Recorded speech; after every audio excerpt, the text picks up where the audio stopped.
Today I'm trying out Molecule 05.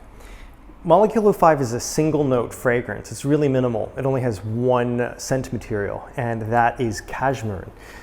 Cashmeran is an aroma chemical that is considered a woody smell, and it's actually really popular. It's in so many fragrances that you already know and love, but it's interesting to smell it on its own.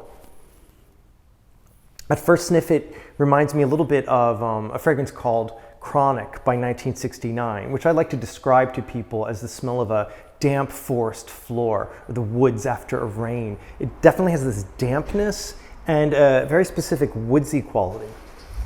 But people talk about Cashmeran as having this cocooning, musky feel, hence the name Cashmere or Cashmeran, and a touch of sweetness, which is part of that cocooning softness. And I would say that's definitely true.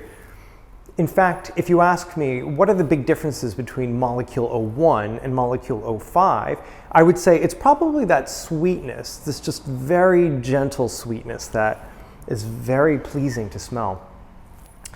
I have tried this a few times on my skin, and I find that after a few hours, I didn't really smell it so much on my skin, which is kind of normal for the molecule fragrances in Escentric Molecule. But when I sprayed on my clothing, it was there all day, very present, and I love that. I'm gonna try layering this with some fragrances to see what happens, but it's so good on its own as well. If you're curious, and I know you are, there are a lot of Escentric Molecule fans, you need to try it. It's great. Molecule 05.